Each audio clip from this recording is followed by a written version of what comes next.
టీడీపీలో కోట్లకు సీట్ల వ్యవహారం దుమారం రేపుతోంది. కొలికపూడి వ్యవహారం చల్లారక ముందే మరో టీడీపీ కార్యకర్త మీడియా ముందుకొచ్చారు. టీడీపీ నేత వేమన సతీష్ తన వద్ద 7 కోట్లు తీసుకుని మోసం చేశారని ఆరోపిస్తున్నారు. టీడీపీ కార్యకర్త సుధా మాధవి రైల్వే కోడూరు టికెట్ ఇప్పిస్తామని చెప్పి తన వద్ద 7 కోట్లు తీసుకున్నారని ఆరోపిస్తున్నారు. తన ఆస్తులు మొత్తం అమ్మి 7 కోట్లు వేమన సతీష్కి ఇచ్చానని చెప్పారు బాధితురాలు. తిరిగి డబ్బడిగితే కేసులు పెడతామని బెదిరిస్తున్నారని ఆవేదన వ్యక్తం చేశారు. తనకు న్యాయం చేయాలని వేడుకుంటున్నారు టీడీపీ కార్యకర్త బాధితురాలు సుధా మాధవి. వేమన సతీష్ గారు మేము ఇవన్నీ చేస్తున్నాం కదా సార్, అవి తెలుసుకున్న వేమన సతీష్ గారు మా దగ్గరకు వచ్చి నాకు చంద్రబాబు నాయుడు సార్ గారు తెలుసు, లోకేష్ సార్ గారు తెలుసు, భువనేశ్వరమ్మ గారు తెలుసు, అందరూ తెలుసు అని చెప్పి మమ్మల్ని నమ్మబలికిచ్చి మాతో నిజంగానే టికెట్ ఇప్పిస్తాడని ఆశతో మేము పెద్దోళ్ళు సంపాదించిన ఆస్తి అంతా ఉంటే అదంతా అమ్ముకొని అక్కడ ఇక్కడ అప్పులు చేసుకొని రైతుల దగ్గర అప్పులు చేసుకొని మొత్తం 7 కోట్లు జమ చేసి సతీష్ అన్న గారు చెప్పిన మాటలు విని ఇచ్చాం సార్. మేము మొత్తం డబ్బులు పోగొట్టుకున్నాం, ఇల్లు కూడా అమ్మేసుకొని నడు రోడ్లో పడున్నాం సార్. ఇప్పుడు మేము అది అడుగుదామని చెప్పి మేము తెలుగుదేశం పార్టీకి పోతుంటే సార్ మమ్మల్ని అడ్డగించి మమ్మల్ని దాని కారు మీద నెంబర్ కూడా లేదు సార్, దాంట్లో నన్ను నా భర్తను వేసుకొని తీసుకొని పోయినారు సార్ మమ్మల్ని. మళ్ళీ మా సార్ కాడికి వచ్చి మేము కేసు పెట్టి మా పిల్లలు వచ్చి సార్కి చెప్తే అప్పుడు మా సార్ ద్వారా మేము బయటకు వచ్చినాం సార్. మాకు ఈ న్యాయం జరగాల, మేము చంద్రబాబు నాయుడు సార్ దగ్గరికి పోయేదానికి ఆస్కారం లేదు. మొత్తం ఎక్కడ చూసినా ఆయన మనుషులే సార్. నాకు ఆయన మేము ఇప్పుడు డబ్బులు అడుగుతుంటే సేమ్ ఇదే ఫోటోలు పెడతాడు సార్, మాకు ఇదే ఫోటోలు పెట్టి నాకు వీళ్ళందరూ తెలుసు. నాకు పోలీస్ ఆఫీసు కూడా మా మామ మీరు ఏదన్నా చేస్తే ఇట్లా డబ్బులు ఇవ్వాలని నన్ను ఇది చేస్తే మిమ్మల్ని చంపేస్తామని చెప్పి మమ్మల్ని బెదిరిస్తున్నారు సార్. నేను నా పిల్లలు మేమంతా ఇంటి పట్టలు లేకుండా ఎక్కడో తల దాచుకుంటున్నాం సార్. దయచేసి మాకు న్యాయం చేయండి సార్ చంద్రబాబు నాయుడు సార్ గారు. ఈ సతీష్ అనే అతని దగ్గర నుంచి మా ప్రాణరక్షణ దయచేయండి సార్. మాకు మా డబ్బులు మాకు ఇప్పింది సార్. ఇంతకన్నా నేను ఏమీ చెప్పలేని స్థితిలో ఉన్నాను సార్. దయచేసి మాకు న్యాయం చేయండి సార్. డబ్బులకు టికెట్ అమ్ముకునే సంస్కృతి టీడీపీలో ఉందన్నారు జడ శ్రవణ్. తిరువూరు ఎమ్మెల్యే కొలికపూడి అక్కడి ఎంపీకి 5 కోట్లు ఇచ్చారని, రైల్వే కోడూరులోనూ అదే పరిస్థితి ఉందన్నారు. సూసైడ్ చేసుకోమంటే తాను ఆ కుటుంబాన్ని ఆపానన్నారు. ఈ ఘటనపై టీడీపీ ఎంక్వైరీ చేయాలని కోరారు. నాకు తెలిసింది ఏంటి అంటే వీళ్ళు డబ్బులు ఇచ్చేటప్పుడు 2.5 కోట్లు డబ్బులు ఇచ్చేటప్పుడు ఏదైతే ఉందో అది వీడియోల రూపంలో వీళ్ళు తీశారు.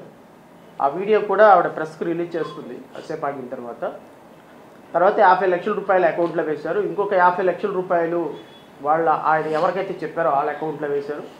ఆయన పిఏకి కొంత డబ్బులు ఇచ్చేటప్పుడు వీడియో తీశారు, 1.5 కోట్ల వీడియో తీశారు. మొత్తానికి ప్రాథమికమైనటువంటి దీంట్లో మెసేజెస్, ఆయన పెట్టినటువంటి మెసేజెస్ అవన్నీ స్క్రీన్ షాట్లు కూడా ఉన్నాయి. వాటన్నిటి మీద ఖచ్చితంగా ఒక ఎస్సీ మహిళ ఈరోజు పాప వాళ్ళకి ఏదో ఆస్తులు ఉన్నాయి, ఆ ఆస్తులు అమ్మేసి టికెట్ వస్తుందని ఆశపడి ఇచ్చారు. నేనేమంటానంటే తెలుగుదేశం పార్టీ నాయకుల్ని టికెట్లకి డబ్బులు అమ్ముకునే సంస్కృతి మనకి మొదటి నుంచి ఉంది. ఎందుకంటే మొన్న తిరువూరు ఎమ్మెల్యే చెప్పాడు కదా 5 కోట్ల రూపాయలు అకౌంట్లో వేశాను అని. ఆయన కేసుకి కేసుకి పెద్ద తేడా ఏం లేదు. ఆయన ఎమ్మెల్యే ఎంపీకి డబ్బులు వేశాడు, ఈయన ఇంకొకరికి డబ్బులు వేశాడు. వాస్తవాలు ఏదో విచారణ చేయండి. లేదు రేపొద్దున వాళ్ళు ఏమన్నా ఇబ్బందికరమైన పరిస్థితుల్లో ఏమైనా నిర్ణయం తీసుకుంటే, సూసైడ్ చేసుకునే నిర్ణయం తీసుకుంటే ఇబ్బంది పడతారు. నేను వాళ్ళని మందలించి అట్లా చేయకూడదమ్మా, ఇది కరెక్ట్ కాదు, పోరాటం చేయండి. ప్రాణాలు తీసుకుంటే ఏమొస్తుంది? ప్రాణాలు తీసుకుంటే మనకి ఏం రాదు కదా. సో ఖచ్చితంగా తెలుగుదేశం పార్టీ అధినేత చంద్రబాబు నాయుడు గారికి మీరు ఈ విషయం చెప్పండి. వాళ్ళు ఎంక్వైరీ చేసుకుంటారు. దాంట్లో నిజాలు ఉంటే ఖచ్చితంగా మీకు న్యాయం జరుగుతుంది. చచ్చిపోవటం వల్ల ఒక మార్గం ఒక కుటుంబానికి పోయిన తర్వాత ఇబ్బంది. కాబట్టి వీలైనంత వరకు మీకు జరిగిన అన్యాయం ఇంకొకళ్ళు జరగకూడదని మీరు పోరాటం చేస్తున్నారు. చేయండి పోరాటం. డబ్బులు మీరు ఇచ్చారు అని ప్రాథమికమైనటువంటి ఆధారాలు ఉన్నాయి. ఆ ప్రాథమికమైన ఆధారాలతో ఎంక్వైరీ చేస్తారు. నిజంగా మీ దగ్గర న్యాయం ఉంటే మీరే గెలుస్తారు, లేదు అంటే దేవుడే చూసుకుంటాడు. అంతేగాని చనిపోవద్దు అని చెప్పి వాళ్ళకి ధైర్యం చెప్పి నేను ఈరోజు రాష్ట్ర ప్రజలకు ముందు మీడియా ముందుకు తీసుకొచ్చాను. వీళ్ళు నిరుపేద ఈరోజు అన్నీ పోయి ఇప్పుడు ఎప్పుడో మనం పాతకాలంలో 1 లక్ష రూపాయలు పెట్టుకుంటే అది ఇప్పుడు 1 కోటి రూపాయలు అయింది. అంత మాత్రం చేత మనం కోటీశ్వరులం కాదు కదా. వీళ్ళు ఎప్పుడో 20-30 సంవత్సరాల క్రితం కొనుక్కున్నటువంటి ఆస్తులు అనుకోకుండా అవి పెరిగినాయి. ఆ ఆస్తులు అమ్మి ఈయనకి డబ్బులు ఇచ్చారు. వీళ్ళ ఆస్తులు అమ్మి డబ్బులు ఇచ్చిన సందర్భం కానీ తెలుగుదేశం నాయకులకు తెలుసు.